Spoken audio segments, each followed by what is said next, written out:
नमस्कार, स्वागत है आपका। मैं आपके साथ सतेश नैन मोर। आप देख रहे हैं सतेश नैन अनफिल्टर्ड। और आज हमारे पॉडकास्ट में स्पेशल गेस्ट ऐसे हैं जिनको आपने पर्दे पर बहुत बार देखा होगा अपने दमदार अभिनय के लिए। अपनी दमदार जो उनकी अभिनय की आप परछाई देखते थे पर्दे पर, आज उनके अंदर झांकने का वक्त है। उनके निजी जीवन को हम जानने की कोशिश करेंगे इस पॉडकास्ट के माध्यम से। लेकिन अब एक और रूप उनका देखने को मिल रहा है। राजनीति में उनकी एंट्री हो गई है। समाज सेवा से पहले से जुड़े हुए हैं, लेकिन पंजाब को, पंजाबियत को किस तरीके से वो देखते हैं, समझते हैं, उन तमाम पहलुओं को छूने की कोशिश करेंगे। ज्यादा इंतजार नहीं करवाते आप लोगों को। पंजाब के जाने माने अभिनेता, विलेन के रूप में जिनको आप बड़े पर्दे पर देखते हैं, हॉबी धारीवाल जी हमारे साथ हैं। बहुत बहुत स्वागत है सर आपका। मेहरबानी मेहरबानी। पर्दे पर तो बहुत बार देखा आपको, और वो दमदार अभिनय, वो दमदार आवाज, वो कैरेक्टर जो आप जीते हैं वो यादगार होते हैं। किसी भी फिल्म को आप उठा के देख लीजिए, पंजाब नहीं, हरियाणा नहीं, इन बाउंड्री से परे भी लोग आपको आपके अभिनय के लिए जानते हैं। लेकिन आज हम जानेंगे कि हॉबी धालीवाल असल जिंदगी में अपने किरदार में कैसे हैं। कैसी जिंदगी है सर आपकी? बहुत बढ़िया, बहुत अच्छी जिंदगी है। शुक्र है उस गुरु का, परमात्मा का। बहुत खुश हूं जिंदगी के इस मकाम पे। यूं कह लो कि जे रब अज भी चक ले तो कोई गिला नहीं। वाह, भरपूर जिंदगी जी आप। बहुत बहुत उसकी कृपा से। एक कच्चे घर में पैदा हुआ और दुनिया का चक्कर लगाया और पंजाबियों का खूब प्यार बटोरा, तो इसके आगे क्या है? कोई गिला शिकवा नहीं जिंदगी से, कोई ख्वाहिश नहीं जो लगे कि ये रह गया, ये करना रहता है। से, नाना नानी से, दादी से, दादाजी तो नहीं थे, दादी से, भाई से, बहन से, भाभी से, बीवी से, बच्चों से, पंजाबियों से, रिश्तेदारों से इतना प्यार, इतनी मोहब्बत मिली कि अब कोई गिला नहीं है। शुक्र है उस रब का। चढ़दी कला, चढ़दी कला, चढ़दी कला, वाकई चढ़दी कला। रब खैर रखे, ऐसा ही रहे। लेकिन आज हम आपके कई पहलू निकालने की कोशिश करेंगे, दुनिया को बताएंगे जिस विलन को आप पर्दे पर देखते हैं वो बहुत अलग इंसान है अपनी जिंदगी में। वो अपना किरदार बताइएगा जरा आप, जो आप अकेले बैठ के कभी सोचते हो कि हाँ, हॉबी धालीवाल अपने साथ बैठे हैं, अपने रब के साथ बैठे हैं। अकेला होता हूँ, जब भी अकेला होता हूँ तो मैं पंजाब की रस्म रिवाजों के बारे में सोचता हूँ। जब भी मैं अकेला होता हूँ तो पंजाब की बेहतरी के लिए सोचता हूँ। जब भी मैं सोचता हूँ, अगर अतीत सोचता हूँ, पास्ट सोचता हूँ, तो मैं महाराजा रंजीत सिंह के बारे में सोचता हूँ। और मैं सोचता हूँ सिख इतिहास की कुर्बानियों को। सुनता हूँ मैं गाने, पंजाबी, हिंदी, जो हिट थे, आज भी हिट है और जिंदगी ता जिंदगी हिट रहेंगे। कोई फेवरेट नगमा आपका? बहुत सारे, कभी भी किसी मूड में आप सुन सकें। लाखों। रमैया वस्तावैया भी मुझे बहुत अच्छा लगता है, आज भी गुनगुनाता हूँ मैं। Favourite singer? मोहम्मद रफ़ी साहब हिंदी में, पंजाबी में साहब, सभी। नुसरत को सुना, क्योंकि जिस तरह की पर्सनालिटी मैंने आपकी ऑब्जर्व की है, बहुत सुना है। अताउल्लाह खान साहब को बहुत सुना है, नूर जहां जी को बहुत सुना है, बहुत सुनता हूँ, म्यूजिक बहुत सुनता हूँ। एक यही रीजन रहा कि आपने भी गायकी को चुना था? शुरुआत तो वहीं से हुई थी ना आपकी? हाँ, जिंदगी में मैंने वो काम किया जिसमें इज्जत के दो पैसे हों। कभी भी मैंने सोचा नहीं ये काम करना चाहिए, ये नहीं करना चाहिए। काम हुआ नहीं हुआ, कामयाबी मिली नहीं मिली, लेकिन मैंने काम के साथ कभी ये छेड़छाड़ नहीं की कि हाँ भाई वो कभी अपना लिया, कभी बात कर ली। करना है तो करना है, चलो करेंगे। किया, कामयाबी मिली, ठीक है, नहीं मिली तो ठीक है। कई कामयाबी कहीं मिली, लेकिन वो रब को मंजूर नहीं थी।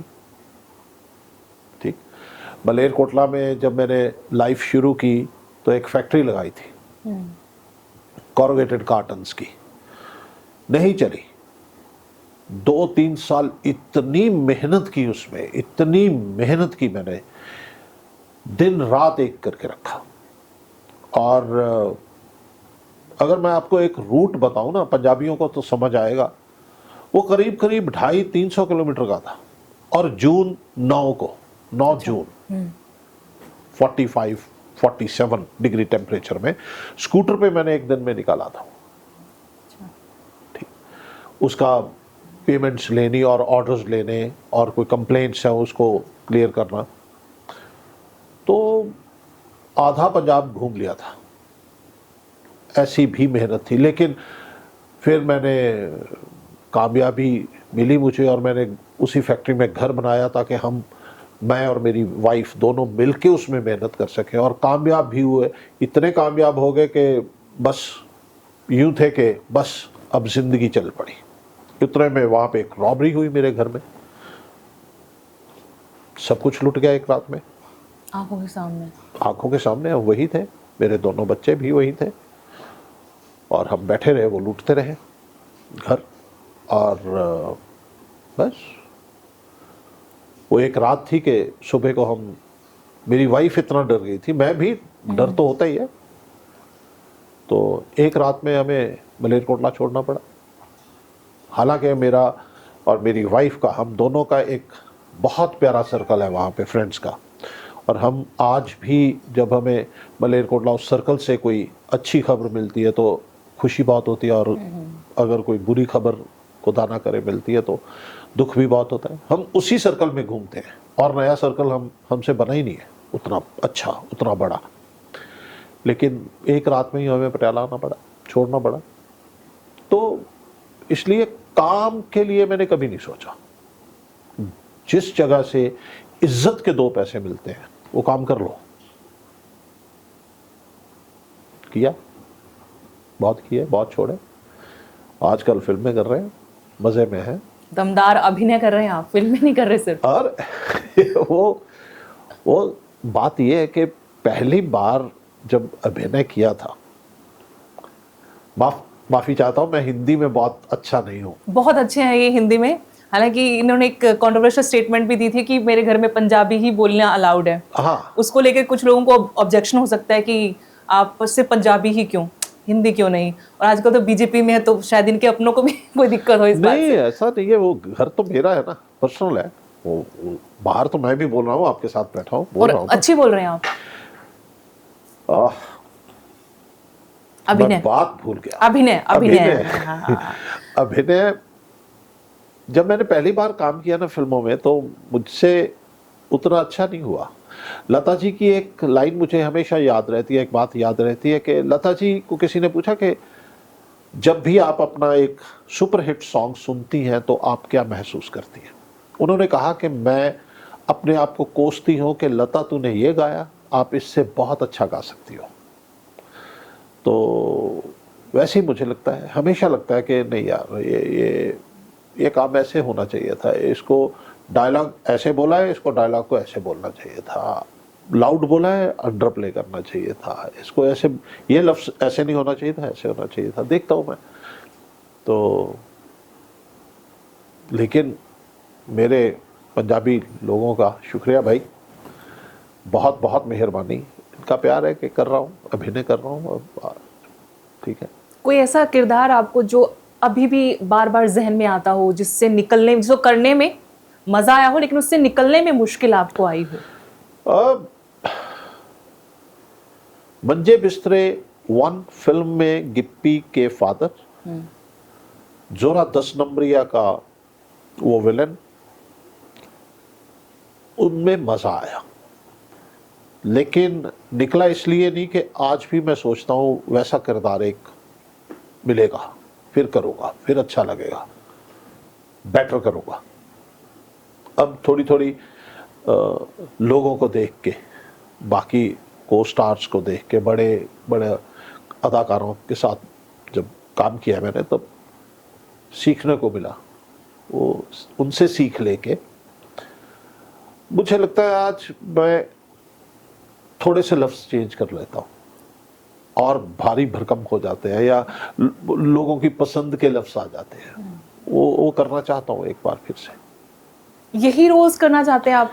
ऐसे लगे बहुत स्टीरियोटाइप सा हो गया है, अब मुझे कुछ चेंज करना चाहिए? बिकॉज बॉलीवुड में हम देखते हैं लोग वो एक किरदार में नहीं रहना चाहते, स्टीरियोटाइप नहीं रहना चाहते, वो चेंज चाहते हैं ताकि ऑडियंस बदले, उनकी ज्यादा लोगों तक पहुंचे। कभी आपको ऐसा महसूस नहीं हुआ? मैं हीरो नहीं हूँ। ये आपको मालूम है कि मैं इसी चीज के लिए बना? नहीं, मैं हीरो नहीं हूँ, मैं एक करेक्टर आर्टिस्ट हूँ। करेक्टर आर्टिस्ट पंजाबी में चेंज नहीं हुआ है। बिल्कुल नहीं, ये बिल्कुल सच बात। मेरे बड़े भाई भल्ला साहब इस दुनिया में नहीं रहे। वो छनकाटा किया था उन्होंने 87-88 में, तो आखिरी दम तक जो भी काम किया उन्होंने वही एक पंच लाइन, वही उनको स्टीरियोटाइप नहीं कह सकते आप। लोग पहले छनकाटे को और आखिरी सीन को पसंद करते हैं।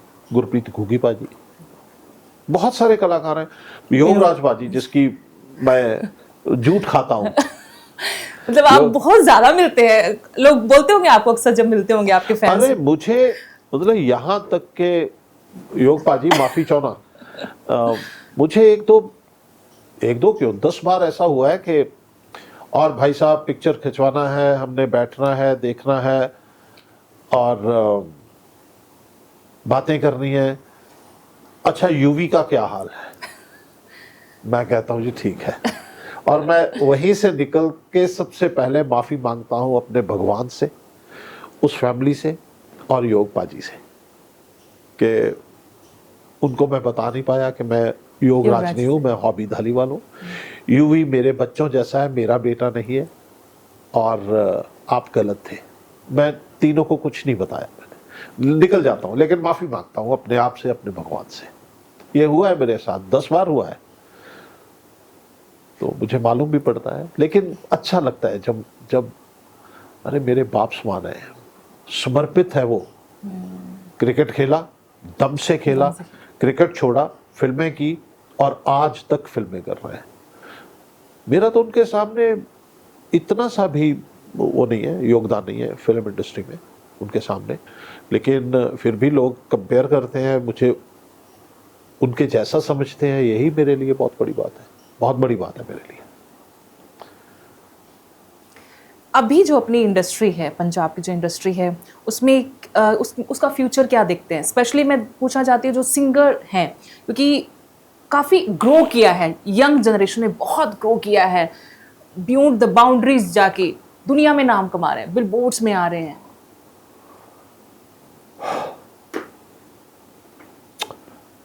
सिक्के का दूसरा पहलू है कि हमारी पंजाबी फिल्म इंडस्ट्री बहुत बुरे हालात में पड़ने वाली है। रीजन? हालात आज भी बहुत बेहतर नहीं है, लेकिन बहुत ज़्यादा बुरे हालात में जाने वाली है, जो मैं देख रहा हूँ, जो मैं समझ रहा हूँ। रब करे कि मेरी सोच ये गलत हो।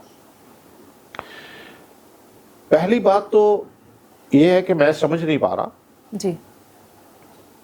वो शायद इसलिए कि दुनिया बहुत तेज है, समय बहुत तेज निकल रहा है, तो हम उसके साथ मिल नहीं रहे, समय के साथ कोप अप नहीं कर पा रहे। जी।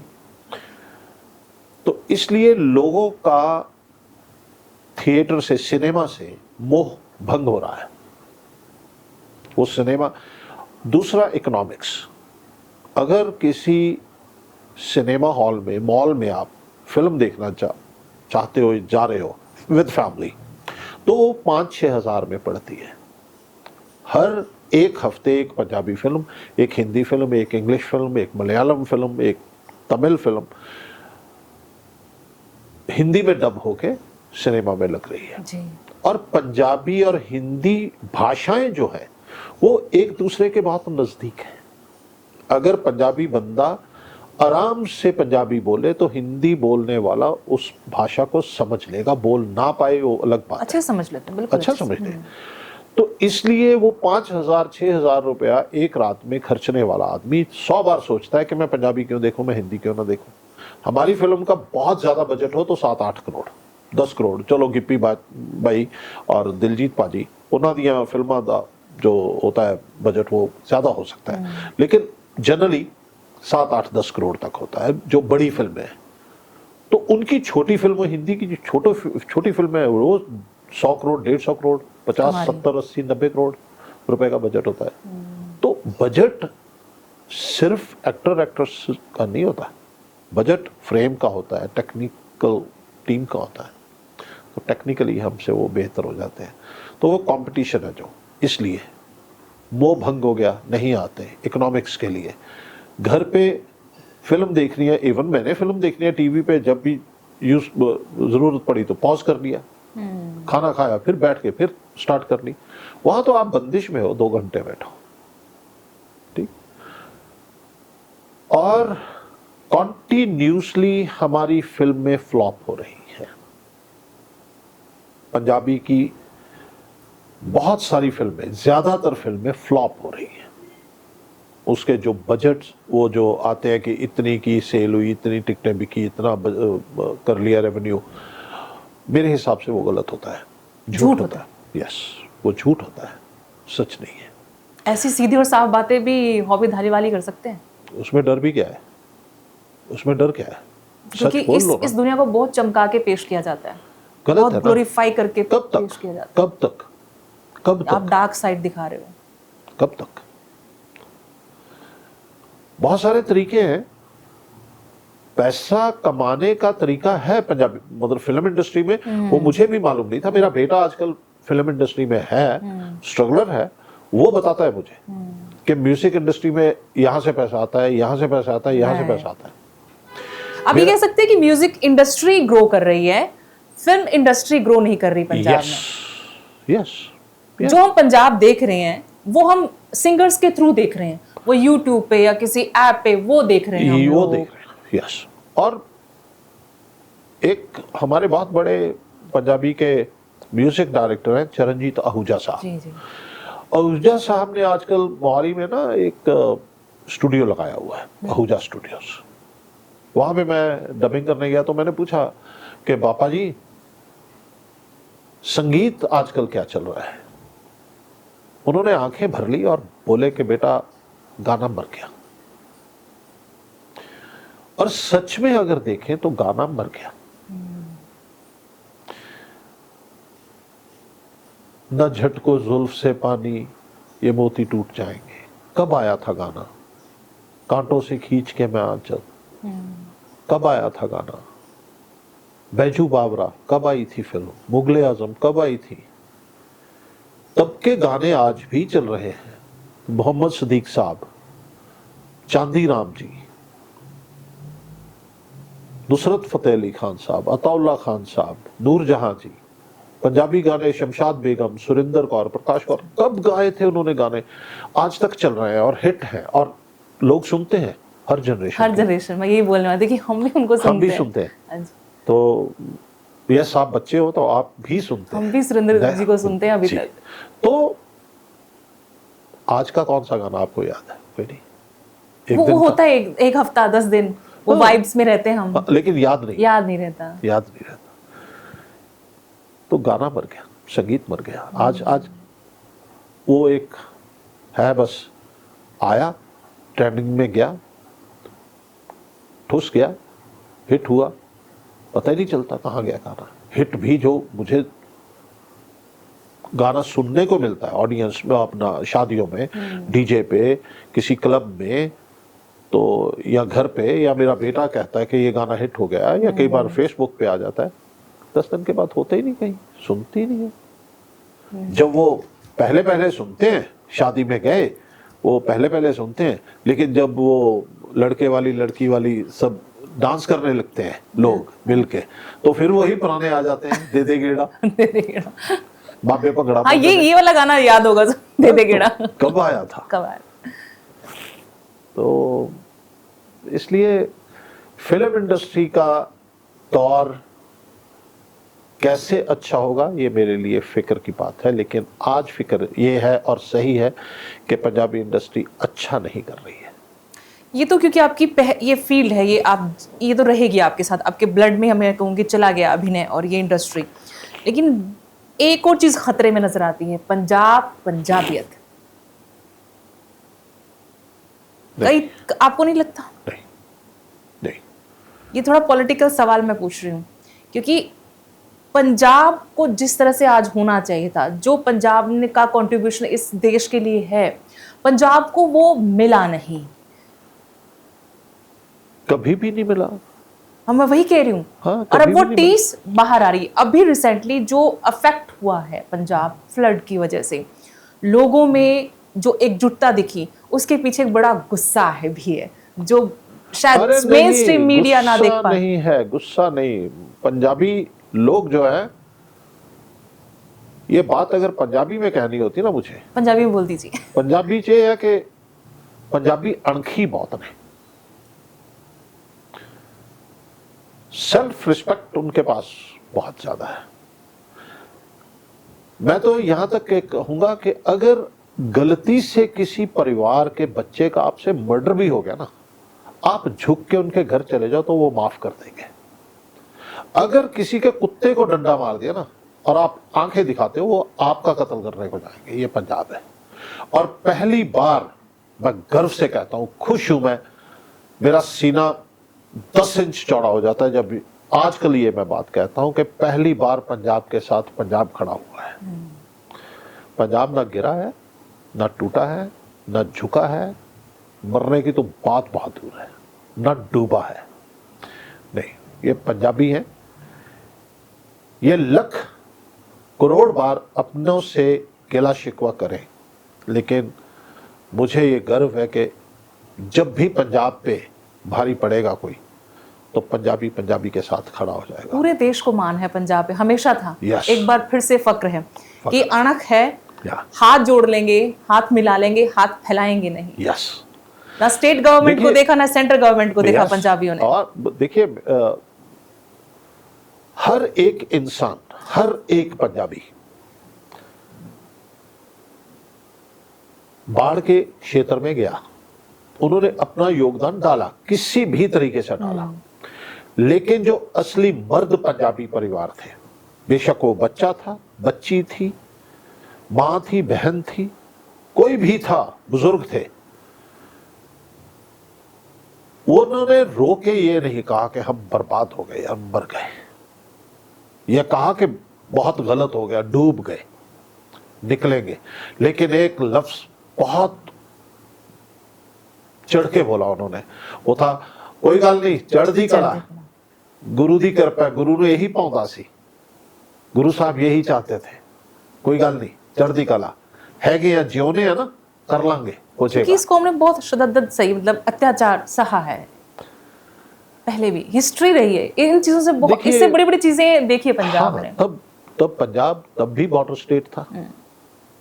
जब तुर्की आते थे, तुर्क से मुगल आते थे, तब भी उनके लिए भारत में एंटर करने के लिए पंजाब था। आज भी किसी उधर से कोई आए तो फिर पंजाब बॉर्डर स्टेट है, सबसे आसान रास्ता है। राजस्थान से और कश्मीर से आसान है पंजाब में एंटर करना। बेशक वो नशा हो, बेशक वो कोई जासूस हो, बेशक वो धाड़वी हो, बेशक वो आतंकवादी हो, बेशक वो दूसरे देश का हमला हो, बॉर्डर स्टेट है। तो वो तो रहेगा हमारे सर पे, लेकिन उसको सहना और इस शिद्दत से, जैसे खिड़े मत्थे कह देते हैं कि खुश होके, ठीक है यार, आ गई आफत, आ गई, अब चलो उठते हैं, चाय पीते हैं, निकलते हैं, संभल जाएगा, संभाल लेंगे।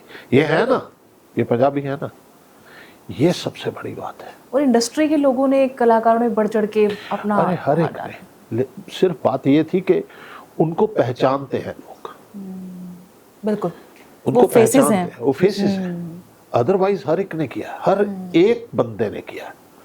मेरा एक ग्रुप है फिरोजपुर साइड, तो वो डे 1 से जुटे हुए हैं वहां पे।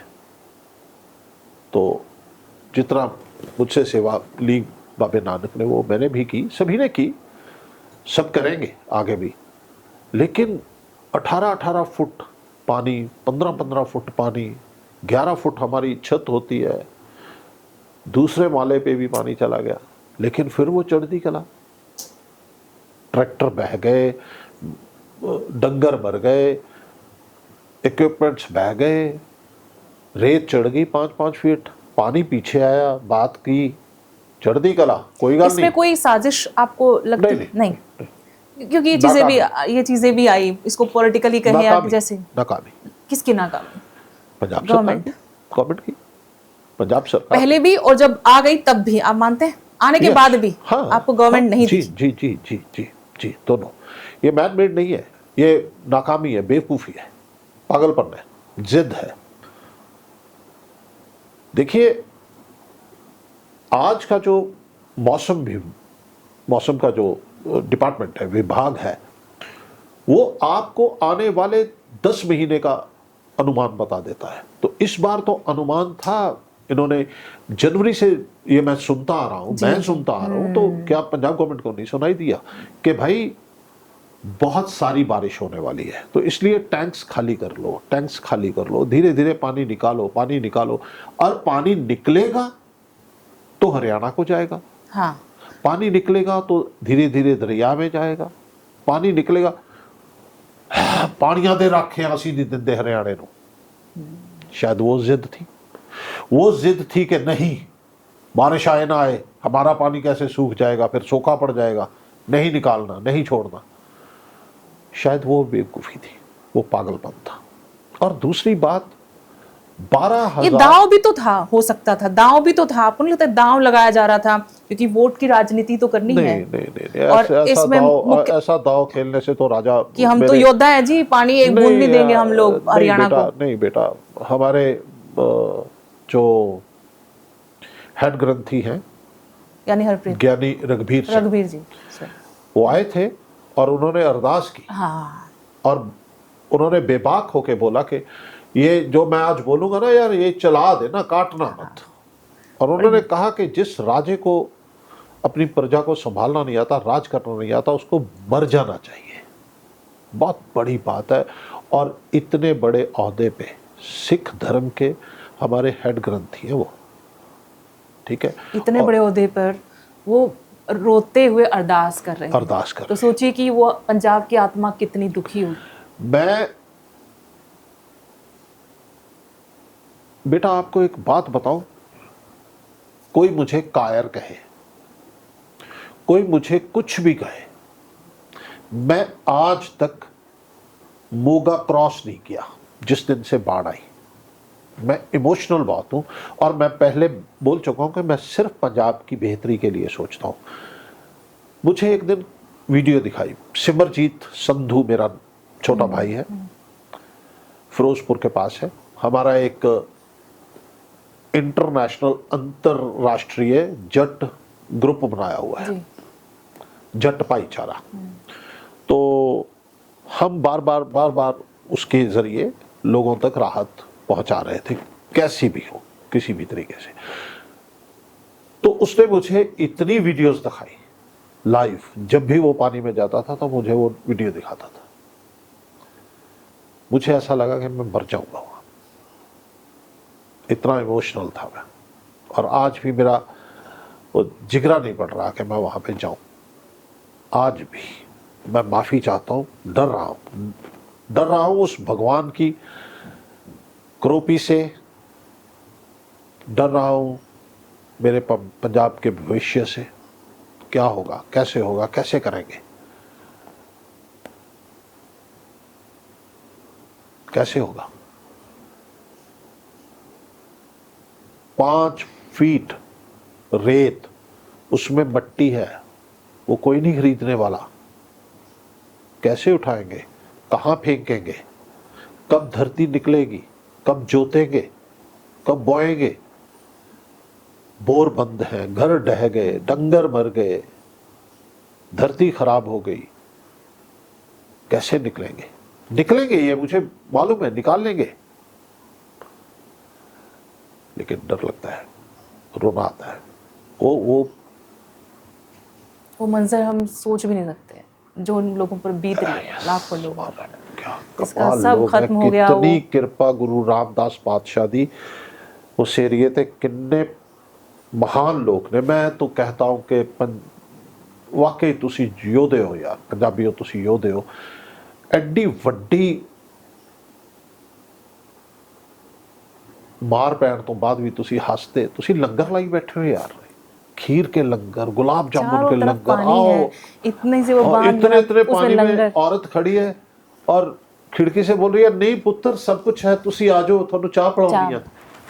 क्या मेरे लेकिन मालिक। क्या वाकई में राजा को गद्दी से अब उतर जाना चाहिए? अब इंतहा हो गई, एक्सट्रीम था ये, मान साहब को छोड़ देना चाहिए? छोड़ देना चाहिए, पक्का छोड़ देना चाहिए। मजाक नहीं करना चाहिए, झूठ नहीं बोलना चाहिए, लोगों को अंधेरे में नहीं रखना चाहिए, बता देना चाहिए। वो किसी दबाव में भी है, क्योंकि भगवंत मान को मैं मिला हूं पहले, एक दोस्त के नाते, एक पॉलिटिशियन के नाते, एक आर्टिस्ट के नाते मैं मिला हूं, मेरी बातें हुई हैं। लेकिन अगर उसके जो उसके सपने थे उस वक्त पंजाब को लेकर के बहुत खूबसूरत सपने थे, लेकिन वो सपने कहां खो गए, क्यों पूरे नहीं किए, क्यों सपनों के लिए स्ट्रगल नहीं है, किसके दबाव के नीचे है? आए ना सामने एक प्रेस कॉन्फ्रेंस कि यार मुझसे ये गलती होगी, ये दबाव है, मुझे बचा लो, चलो हाँ। चलते हैं, पंजाब बचाते हैं। लोग फिर से उठ जाएंगे। लेकिन किसी के दबाव के नीचे पंजाब को इतना पीछे फेंक देना, इस तरह से फेंक देना, 12,000 करोड़ रुपए का। पर मुझे आप बताइए, अब तो आप पॉलिटिकल फिगर भी हैं, ऐसा क्या दबाव होगा? फुल मेजोरिटी आपके नाम पे आपको मिली, किसके नाम पर वोट पड़े थे? दिल्ली, एक बड़े बड़े दिल्ली बदलाव का के नाम पर? दबाव का नहीं, दिल्ली का ऐसा क्या दबाव होगा कि ऐसा क्या किया होगा जब आपके साथ इतने एमएलएज हैं, आप यहाँ बैठे हैं, मुख्यमंत्री कुर्सी पर बैठे हैं, ऐसा क्या क्या कर लिया होगा आपने? बताइए मुझे आप। राजनीतिक स्टेटमेंट दूं मैं? हाँ। अरविंद केजरीवाल जी कभी भी नहीं चाहते थे कि भगवंत मान सीएम बने, लेकिन उसका लोगों के साथ संपर्क, उसके लफ्ज, उसकी तकदीर, उसकी मेहनत, उसका लोगों के साथ मिलकर ऑर्गेनाइज करना, वो मजबूरी थी केजरीवाल साहब की इसको सीएम बनाना। सीएम बनने के बाद लेकिन एक्सपीरियंस वो नहीं था, इतनी जिंदगी इतनी आसान नहीं है। वो गद्दी लेना ठीक है, लेकिन वो गद्दी चलाना तक वहां से पहुंचना बैठकर, वो ठीक था। प्रदेश चलाना, यस, वहां पे बैठ के राज करना, राजा बनना आसान था, राजा बनकर काम आसान करना था। मुश्किल। कांटों भरा ताज है ये किसी किसी के भाग्य में होता है कि 14 साल की उम्र में बैठ के आप महाराजा बन जाओ, गद्दी पे बैठ के आप हर जंग जीतो और महाराजा कहलाओ, और अच्छा महाराजा, कामयाब महाराजा जिसके ने पंजाब का इतिहास रचा हो, इतिहास बदल दिया हो, महाराजा रणजीत सिंह। पहली जंग उन्होंने 14 साल में वो गद्दी प्राप्त की थी, 14 साल की उम्र में। तो ये चलाना नहीं आया, शायद वो 92 आदमियों ने साथ नहीं दिया, शायद वो पहले से ही दिल्ली के चुंगल में आ गए थे। इसको ओथ के बाद शायद पता चल गया, शायद, हर चीज शायद है, क्योंकि मैं कभी भी उससे नहीं मिला, भगवंत मान से नहीं मिला जिस दिन से वो जीता है, धूरी सीट जीत गया, मैं आज तक नहीं मिला। अच्छा, तब से ही नहीं मिले आप? तब से ही नहीं मिला। लेकिन ये उसके सपनों का पंजाब नहीं है, जो आज पंजाब है वो भगवंत मान के सपनों का नहीं है। अगर चलता है तो अपने हिसाब से चलाए, नहीं चलता है तो छोड़ दे। अगर चलाना चाहता है और दबाव है तो लोगों को बताए, खुल के बताए कि यार ये मेरे ऊपर दबाव है। हम भी बताते हैं अपने परिवार को, यार मेरे ऊपर ये दबाव है, मुझसे ये मत करवाओ, मुझसे ये काम नहीं होगा, मैं ये नहीं करना चाहता। हम ऐसे कर लेते हैं, ये थोड़ी है कि आप बेबसी में है भगवंत मान बहुत। और क्या हो सकता है? जब प्रदेश को जरूरत थी तब वो हॉस्पिटल थे, कहते बीमार तो कोई भी हो सकता है, मतलब इस पे भी सवाल उठे लोगों ने। सर, पहली बार इतिहास में हुआ होगा, भारत के इतिहास में हुआ होगा कि सीएम की पावर्स छीन के किसी और को दे दी। ठीक है, ये पहली बार हुआ होगा कि भगवंत मान के होते हुए इंचार्ज पंजाब का सिसोदिया साहब को लगा दिया। ये पहली बार हुआ होगा कि दिल्ली से हार के आराम करने के लिए केजरीवाल साहब यहां पे आ गए। आराम करने के लिए, प्रदेश चलाने के लिए? प्रदेश चलाने के लिए है, लेकिन नाम तो आराम का है ना। वो क्या कहते हैं, वो मेडिटेशन के लिए आए थे ना 10 एक दिन, विपासना वो करने के लिए। वो विपासना थोड़ी थी, वो मैनेजमेंट थी बैठ के। हाँ भाई, ये गीटी यहाँ पे रखी जाए, ये शतरंज की चाल यहाँ पे यहाँ पे यहाँ पे ऐसे फिट करके फिर निकले। वो विपासना खत्म हुई। आम आदमी, वैगनर कार, गले में मफलर। सबसे बड़ा झूठ यही है कि अरविंद केजरीवाल जी को कभी खांसी थी ही नहीं। जिंदगी यहां से शुरू होती है उनकी। हमारा एक भाई है, बड़ा भाई है, वो हॉकी खेलते हुए जब भी उसको वो देखता था कि टीम थक गई है, इसको एक ब्रेक चाहिए, छोटा सा एक होता है वो गेम में, तो वो गिर जाता था, ओ मर गया, ओए ओए। रेफरी भागता था, डॉक्टर आता था, उसको देखते थे, तब तक वो 1.5 मिनट की आराम मिल जाता है, आराम मिल गया, चलो फिर कुछ भी नहीं होता था। ये उनको ब्रेक लेने की एक आदत थी। इतने में सोच आ जाती है, इतने में सोच आ जाती है। अच्छे एक्टर हैं। यू टर्न, आज फैसला लिया कल वापस, आज फैसला लिया कल वापस, आज फैसला लिया कल वापस। कितने आदमी, कितने चेयरमैन, कितने ऑफिसर्स, कितने लोग दिल्ली से आके बैठे हैं और भगवंत मान कह रहे हैं कि हाँ उनको एक्सपीरियंस है। मैं आज भी कहता हूं ये वर्ड्स भगवंत मान के नहीं है।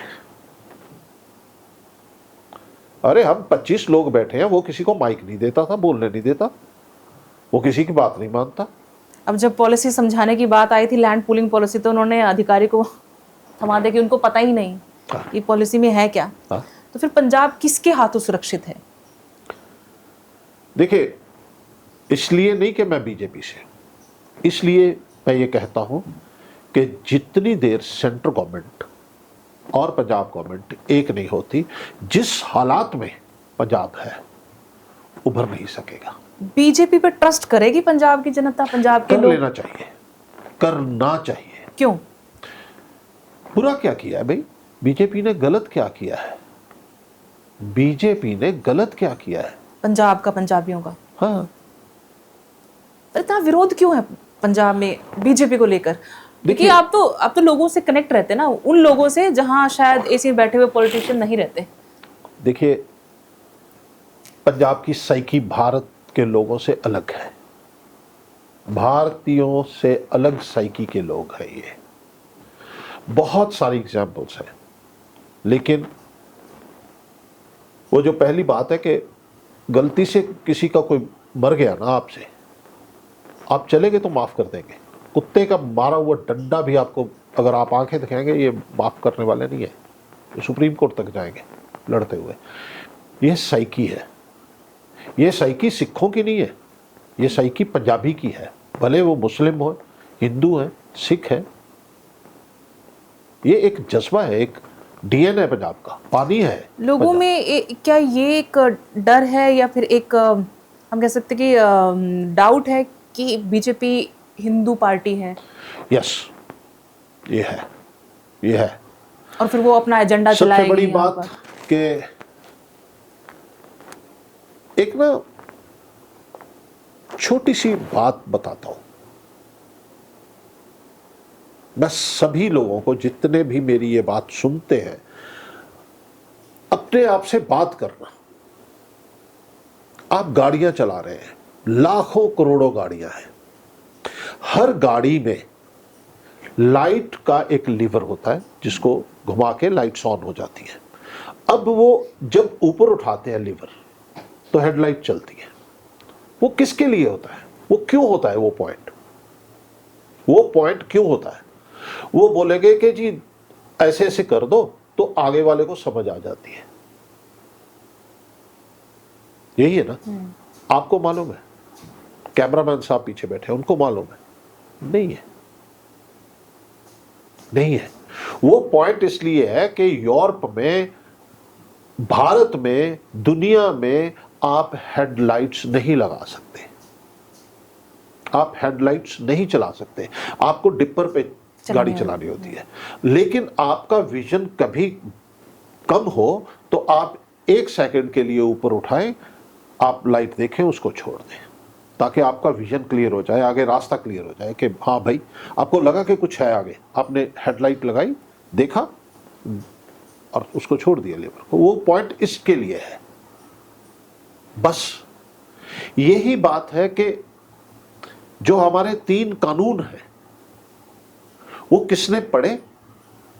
कृषि कानूनों की बात कर रहे हैं आप? कृषि कानूनों की बात कर रहा हूं। किसी ने पढ़े? उसमें ऐसी क्या पर्टिकुलर पॉइंट्स निकाले कि वो पंजाब को बहुत बड़ा लॉस होने वाला था। मैं भी उसी के साथ था, मैं भी उस मुहिम का हिस्सा था, मैं भी किसानों के साथ था। लेकिन चलो, हुआ कि वो खिलाफ थे, पंजाब के खिलाफ थे, वो भारत पे थे, भारत के लिए थे। हरियाणा को हमने छोटा भाई समझ के बुलाया, लेकिन हरियाणा वालों ने फिर से सरकार बीजेपी की बना ली। राजस्थान आया, बीजेपी की सरकार बन गई। हम यूपी भी आया, यूपी जितना आया उतनी सरकार तो बना दी वहां पर भी। सरकारें बीजेपी की बन गई। हम कहां में हैं? और हम नहीं, वो बात तो आप कह चुके कि पंजाब भी तो अलग ही चलते हैं, अलग चलते हैं, इस देश में जो चल रहा है उससे अलग चलते हैं। हाँ, कांग्रेस वालों ने, बात पुरानी है लेकिन जख्म अल्ले हैं, वो रहेंगे। वो बात जब तक होती रहेगी तब तक वो जख्म चलते रहेंगे। सबसे बड़ी त्रासदी के 84 ब्लू स्टार हमारे तमाम गुरुद्वारा साहब को टैंकों से, तोपों से उड़ा दिया, ढह ढेरी करने की कोशिश की। और फिर सबसे बड़ी त्रासदी के माफी मांगने के लिए किसको कहा गया?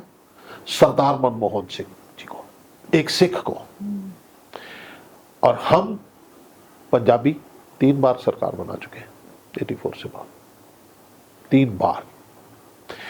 लेकिन नरेंद्र मोदी साहब ने यह कहा कि भाई 3 कृषि कानून थे, मुझे समझाना नहीं आया या आपको समझना नहीं आया। छोड़ो, इस बहस को छोड़ो। आज गुरु नानक देव जी का दिन है, तीनों कानून देर नहीं करती थी बहुत। हो सकता है उनको लगे कि कानून बहुत अच्छे हैं, शायद मान जाए। लेकिन जिनके लिए कानून बने हैं, बनाए गए हैं, जब उन्हें ठीक नहीं लग रही या फिर आप कह रहे हैं कि समझ नहीं पाए, तो समझाना भी तो सरकार की ड्यूटी थी ना, उनका फर्ज था समझाना भी। कितनी बार सिटिंग्स हुई थी, कितनी बार सिटिंग्स हुई थी? हुई ना। अब बात यह है कि उसमें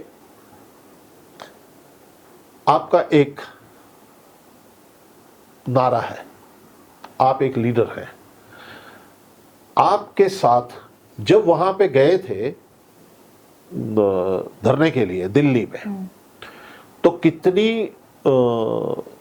ये जत्थेबंदियां थी किसान? 3-4। आज कितनी है? आज तो गिनती नहीं है। 80-90। ठीक है, क्यों बनी वो? क्यों बनी? आज एक जत्थेबंदी एक कानून लेके कहती है कि ये करो, बाकी की कहती है हमें जरूरत नहीं है। अब आपकी वो जत्थेबंदी आपकी बात मान ली, तो बाकी कहेंगे कि हाँ ये मानो, अब ये मानो, अब ये मानो। किसकी मानो? क्या आप सभी से ही है? क्या इतनी बेवकूफ है गवर्नमेंट? उनको इतना भी नहीं मालूम? देखिए, देखिए पंजाब के लोगों ने तो सर मैं आपको बताऊं, जो किसान भी चुनाव में खड़े हुए थे उनको तो जमानत जब्त करवा दी थी। हाँ, ये वो भी तो खड़े हुए ना। हाँ। बीजेपी ही नहीं, सिर्फ जो लड़ाई लड़के जीत के भी आए उनको भी घर बैठा दिया। हाँ, अब मालूम नहीं क्यों। तो वो मतलब माइंडसेट समझना होगा पंजाब का। अगर बीजेपी को अपनी जमीन तैयार करनी है 2027 के लिए, तो वो साइकी समझनी पड़ेगी। हाँ, ये ऐसा क्या है, कैसे जगह तलाश है? मैं चाहता हूं कि बीजेपी की सरकार हो, ये मैं चाहता हूं दिल से, रूह से, कि बीजेपी आई मीन जो सेंटर में सरकार है वही सरकार पंजाब में होनी चाहिए, लेकिन लोगों को वर्ग ला के नहीं, झूठ बोल के नहीं, बिल्कुल नहीं। ये विश्वास कैसे होगा कि बरगलाएंगे नहीं? आम आदमी पार्टी देखिए कुछ एक की जीत भी तो उसी विश्वास पर। देखिए कुछ एक चीजें हैं, आज बाढ़ आई है, बहुत सारे लोग हीरो से जीरो बने, लेकिन वहां पे तमाशबीन भी हैं जो एक एक कमरा राशन का भर के बैठे हुए हैं, 5-5 साल का राशन भी उन्होंने इकट्ठा कर लिया है। जिनके गांव घर सूखे हैं वो भी सड़कों पे आके, एक बार तो ये हो गया था यूपी से जो ट्रॉलीज आ रही थी उनको लूटपाट शुरू कर दी थी, ये भी मीडिया में खबरें आई थी और वो सच भी थी। मुझे पठानकोट जाने का मौका मिला था और वो सच थी। तो इसलिए मैं यही मानूंगा, यही कहूंगा कि बीजेपी की सरकार बननी चाहिए, बनेगी, और तभी पंजाब देखिए, एक मैं बीच में एक बात बताता हूं कि मेरा शाहूकार तुम हो, मैं पंजाब हूं, तुम सेंटर हो। मैंने जो भी कर्जा लिया है, जो भी मेरा फायदा होने वाला है, वो सेंट्रल गवर्नमेंट की तरफ मैं देख रहा हूं। पंजाब का तो मेरा ही है ना, लॉस है प्रॉफिट है वो तो मैं देख ही रहा हूं, लेकिन मुझे अगर आगे बढ़ने के लिए कुछ मदद चाहिए तो मुझे सेंटर के पास जाना होगा। तो शाहूकार हमारा सेंटर है। तो गुरदास मान जी की एक लाइन है कि तेनू मंगना ना आवे सच्चा पीर की करे। अगर हम तड़ी पार जैसा लफ्ज बोलेंगे हमारे होम मिनिस्टर को, तो वो एक पर्सनल भी होता है ना, तो वो क्यों हमारी बात सुनेगा। अगर मैं आपको बेटा कहूंगा, बिटिया मेरा ये काम कर दो, ठीक है, आप कर दोगी, बच्चे ये काम कर दो, अरे कुड़िया तुम नहीं करोगी, नहीं सुनोगी, काम तो दूर की बात, सुनना भी पसंद नहीं करोगी, मेरी शक्ल देखना नहीं पसंद करोगी, बनिस्बत आपने कोई गलती नहीं की। वो एक बाप एक बड़ा झड़केगा आपको, ठीक है। अगर वही बात है कि हमने एक शाहूकार से पैसे लिए हैं, भाई कर्जा लिया है, साथ हमने साइन किया है, हमने चेक्स दिए हैं, हमने अपने हाथ कटवा के रखे हैं, अब हम लाख पंचायत करके वहां चले जाएं, हमारा साथ कौन देगा। सिर्फ एक शाहूकार उसके मन में आ जाए कि यार बंदा सही है, कोई बात नहीं, उलझ गया, चलो ये लो, 12,000 करोड़ रुपया आया है, उसका यार हिसाब दे दो, 25% तुम डालोगे, खर्चोगे, कहीं पे भी खर्च किया, बिल दे दो और ले लो। आपका मन परिवर्तन कैसे हुआ, वो भी ऐसे वक्त में जब पूरा पंजाब बॉर्डर पर खड़ा हो? अरे आप कैसे? भाई सेंट्रल गवर्नमेंट है, ऐसा कुछ नहीं होता। मैं देखिए, आज हर एक आदमी कह रहा है कि पहले से सिचुएशन बेटर हुई है पंजाब में। In what sense? Vote bank, okay, लोगों का मन, गांव-गांव में ये भी होने लगा था। अब एक नैरेटिव अगेन बना कि जी सिर्फ 1600 करोड़ रुपए देके गए हैं, जी सिर्फ 1600 करोड़, ये तो मजाक है जी। ये नैरेटिव सिरजा गया है, वो बनाया गया है, इसको तोड़ना होगा। नहीं, प्रधानमंत्री जी आए, उन्होंने कहा सबसे पहले तो ये 1600 करोड़ पकड़ो, जिसे बयाना कह देते हैं, साई कह देते हैं, एडवांस कह देते हैं कि भैया ये लो, ठीक है। फौरी राहत भी आप यूज कर सकते हैं। फौरी राहत कि अभी तो ये लो, बाकी सर्वे होगा जो होगा हम उस टाइम देंगे। भेजते रहो, मैं पैसे डालता रहूंगा। देखिए, अब सेंटर की बहुत सारी योजनाएं हैं, घर गिरा हुआ बनाना, आवास योजना, कृषि योजना, 2 ही है ना। ये डंगर मर गए, उसकी भी इंश्योरेंस की, बीमारियों की, ये सो कॉल्ड आम आदमी क्लिनिक, ये सेंट्रल गवर्नमेंट के है भाई, तभी तो वो फोटो उतर गई। अब इतना सा बोर्ड लगा हुआ है, फिर भी नीचे एरो है, आम आदमी क्लिनिक, वहां उतर गई ऐसे करके जो लगी हुई थी। नहीं, वो आम के लिए खास तौर पे भी फोर्टिस में आते हैं, बड़े बड़े हॉस्पिटल्स में जाते हैं, खास तो फोर्टिस में आते हैं। तो इसलिए प्रधानमंत्री जी आए, उन्होंने कहा कि ये 1600 तो पकड़ो फौरी राहत के लिए। जैसे हम कहते हैं, डॉक्टर कहते हैं भाई क्रिटिकल है, ऑक्सीजन तो लगाओ, ये 2 इंजेक्शन लगाओ, उसके बाद देखते हैं, ये टेस्ट करवा लो। अब उन्होंने यही कहा, ये 1600 पकड़ो यार, जो भी करना है वो करो, उसके बाद सर्वे करो, मैं भेजता हूं। वो पेट दर्द इस चीज का हो रहा है कि यार वो तो सेंट्रल गवर्नमेंट की जो सुविधाएं हैं, जो योजनाएं हैं, उनके साथ सीधा संपर्क करके सीधा अकाउंट में आ जाएगा। वो तो अच्छा। बीजेपी का आ जाएगा, वो तो सेंट्रल गवर्नमेंट का आ जाएगा, वो तो मोदी सरकार का आ जाएगा। इसलिए वो जो आईटी सेल है वो ये जो बातें कर रहा है वो कर रहा है। जैसे पहले था, अभी 1-1.5 महीना पहले भारत सरकार ने कहा कि भाई हमारी जो योजनाएं हैं, एक लाइसेंस होता है, वो आदमी जाके योजनाएं बता सकता है। आयुष्मान कार्ड, ये कार्ड, वो कार्ड, जितनी भी सुविधाएं हैं सेंटर की, वो गांव में जाते थे। 2-3 गांव का अनाउंसमेंट होता था, प्री प्लान्ड होता था, एक यहाँ जाकर बताना है, आज बताना है, और मौके पे कार्ड, आपका आधार कार्ड अपग्रेड करना है, ये करना है। केवाईसी हो गया, केवाईसी। लेकिन किसी ने आज तक ये नहीं कहा कि what does it mean KYC. Know your client, अपने क्लाइंट को जानना। मतलब जो आपका क्लाइंट है, अगर मैं आपका आधार कार्ड बना रहा हूं तो आप मेरे क्लाइंट हो, तो मुझे आपके सारे पेपर्स, डॉक्यूमेंटेशन चाहिए अपग्रेड करने के लिए। वो होता है केवाईसी।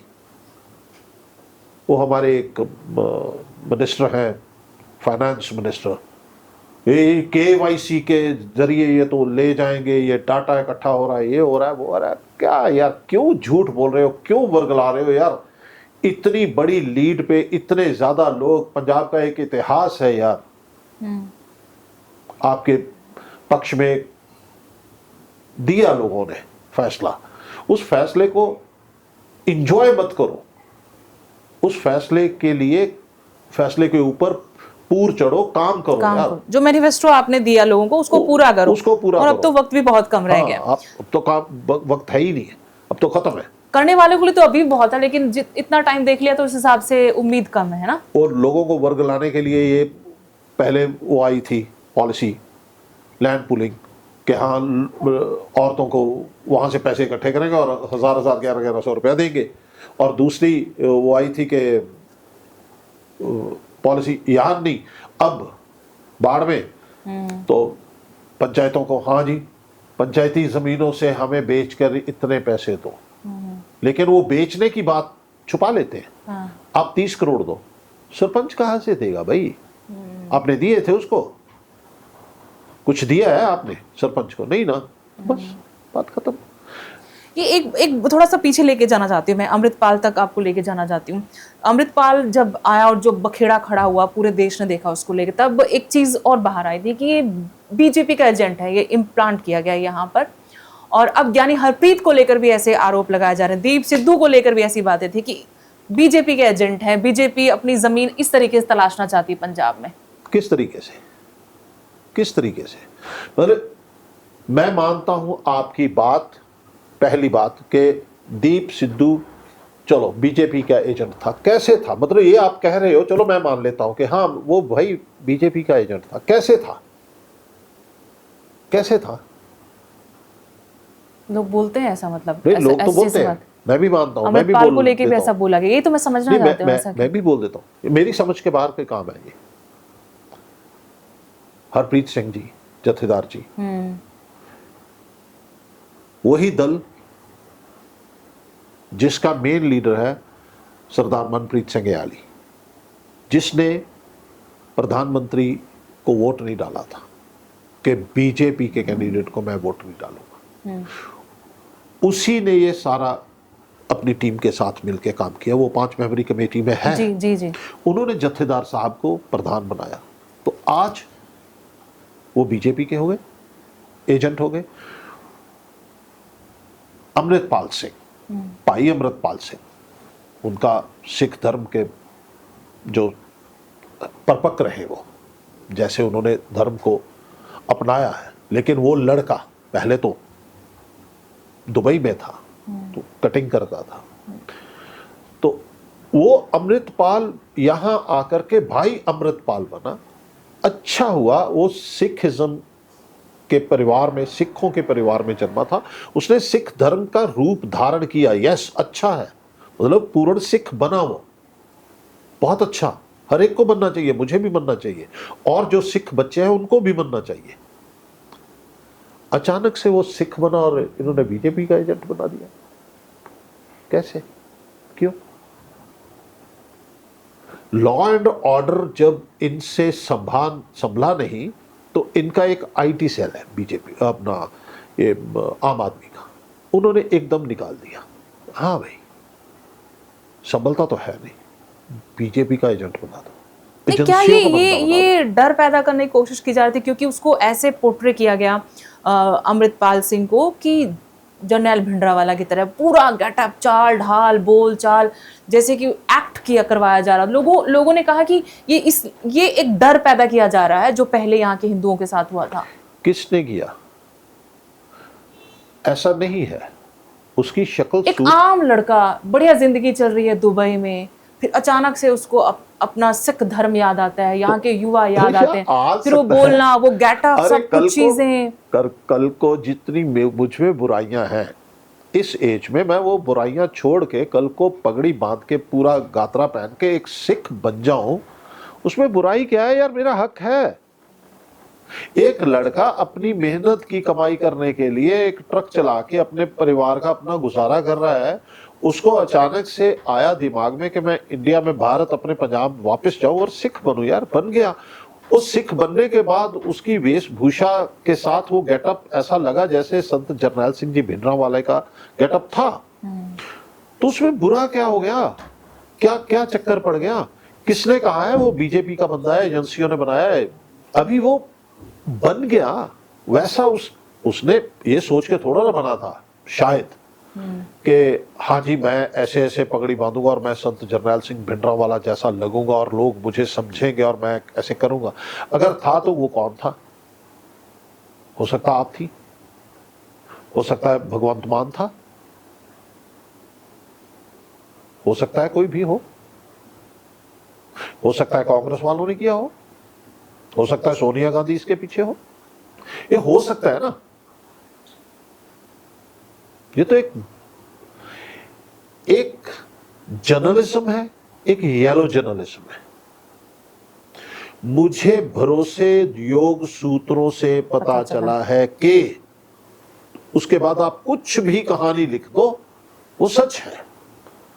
अगर मैं पूछूं, और जब तक उसको आप वेरीफाई करेंगे तब तक लोग उसको सच मान भी चुके होते हैं, चाहे वो सच नहीं भी है ना।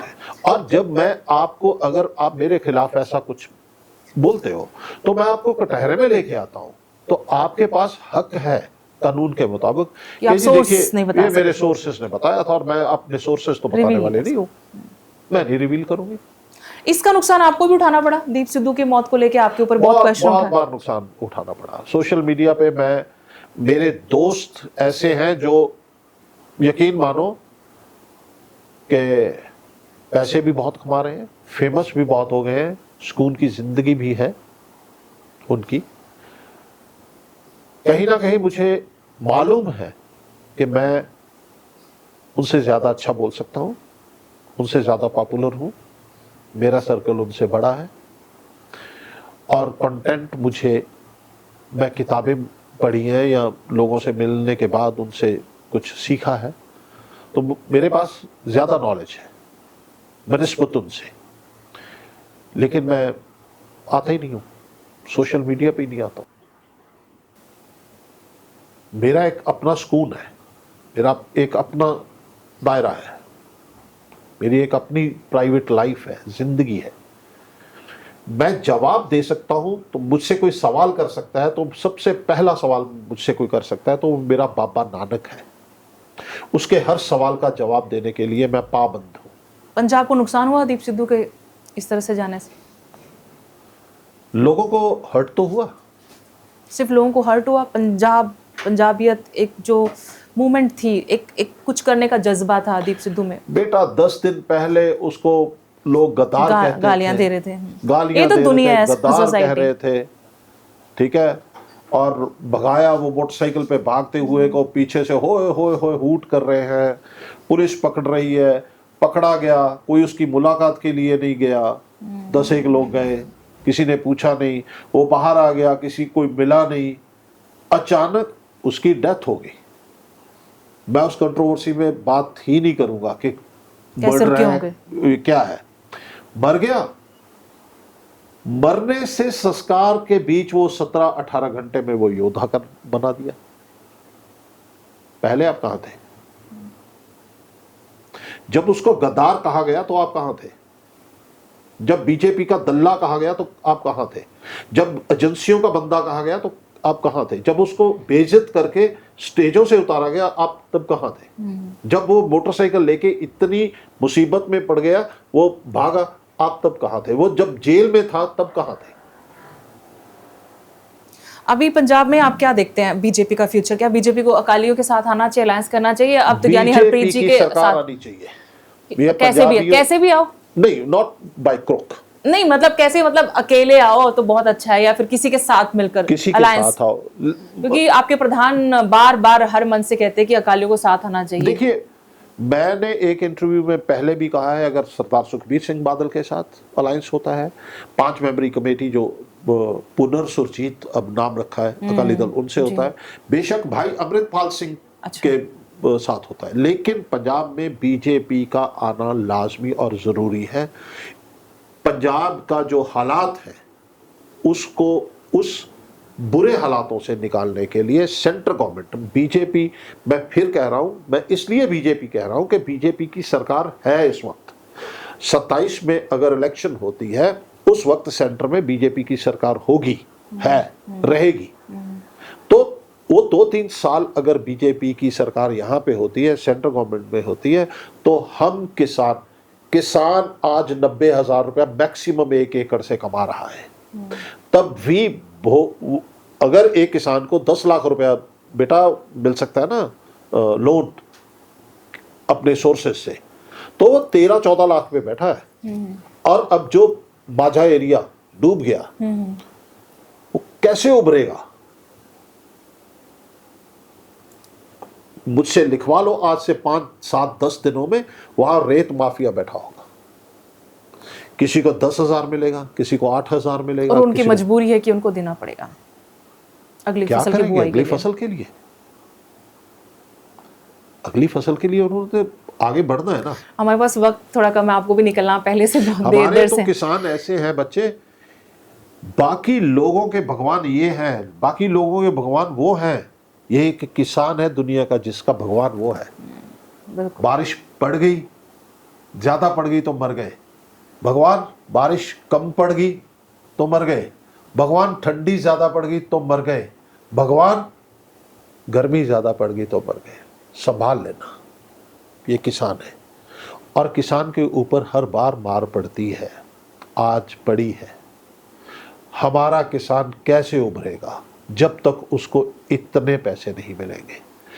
पुराना उसको इस, मतलब अगर मैं क्या बीजेपी कर्ज माफी के वादे के साथ आ सकती है? आना चाहिए, आना चाहिए। बीजेपी की सरकार आना चाहिए और बीजेपी को पंजाब की सारा कर्जा माफ करना चाहिए किसानों का, और पंजाब को इंडस्ट्री देनी चाहिए, पंजाब को जीएसटी से कुछ राहत और ज्यादा देनी चाहिए। छोटे छोटे सवाल, क्योंकि आपको भी निकलना पहले बहुत देर हो गई।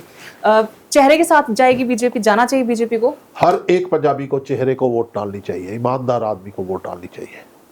सीएम फेस के साथ नहीं जाना चाहिए, मोदी जी के नाम चेहरे के साथ जाना चाहिए। पंजाब से कोई चेहरा नहीं? पंजाब से चेहरे बहुत हैं, पंजाब से बहुत सारे चेहरे हैं। अब मोदी जी किसको सिलेक्ट करते हैं? बहुत सारे चेहरे हैं। अरे पंजाब आप भी चुनावी राजनीति में आना चाहते हैं? जरूर आऊंगा अगर मुझे बीजेपी बोलेगी तो। एक कलाकार से जुड़ा सवाल पूछती हूँ, उनके बिना हमारी इंडस्ट्री अधूरी है, और अब तो देश में बड़ा नाम, दुनिया में बड़ा नाम, दिलजीत दोसांझ, आप उनको काफी सपोर्ट करते हैं, जबकि कई दफा उन पर बहुत बड़े सवाल उठे, उनको गद्दार तक कहा, खालिस्तानी कहा। उनकी फिल्म करता है, वो डिजर्व करता है, पंजाबी पुत्र है, मैं वो सपोर्ट डिजर्व करता है। मेरा साथ डिजर्व करता है, मैं उसके साथ हूं। पुत्रा दलजीत दोसांझ, शेरा जिथे तू पंजाबी नू लै गया, जिथे तू पग नू लै गया, जिथे तू पंजाबी गाणियां नू लै गया, जिथे तू सरदारी नू लै गया, रब तेरी उम्र दराज करे। जिस जगह पे तूने पंजाबी को पहुंचाया है, जिस जगह पे दिलजीत दोसांझ ने पगड़ी को पहुंचाया है, पंजाबी जुबान को पहुंचाया है, पंजाबी गानों को पहुंचाया है, पंजाबी भंगड़े को पहुंचाया है, पंजाबी प्यार को, पंजाबी औरा को पहुंचाया है, जीता रहे पुत्रा, लव यू। ऐसा ही प्यार पूरा पंजाब, पूरा देश दिलजीत से करता है और ऐसे ही मान बढ़ाते रहे हमारे पंजाब का, हमारे हिंदुस्तान का। और आप भी ऐसे ही मान बढ़ाते रहे। जैसे दमदार अभिनय के लिए आप जाने जाते हैं अपनी इंडस्ट्री में, फिल्म में, बड़े पर्दे पर, हम चाहते हैं कि अगर चुनावी राजनीति में भी अब आए तो फिर आप इसी धमाके के साथ आए। सच की राजनीति करूंगा, पंजाब को अच्छा बनाने के लिए राजनीति करूंगा, करना चाहता हूँ। चलिए, बहुत बहुत शुक्रिया, आपने वक्त निकाला सर, बहुत अच्छा लगा आपसे बातचीत करके। जीते रहो।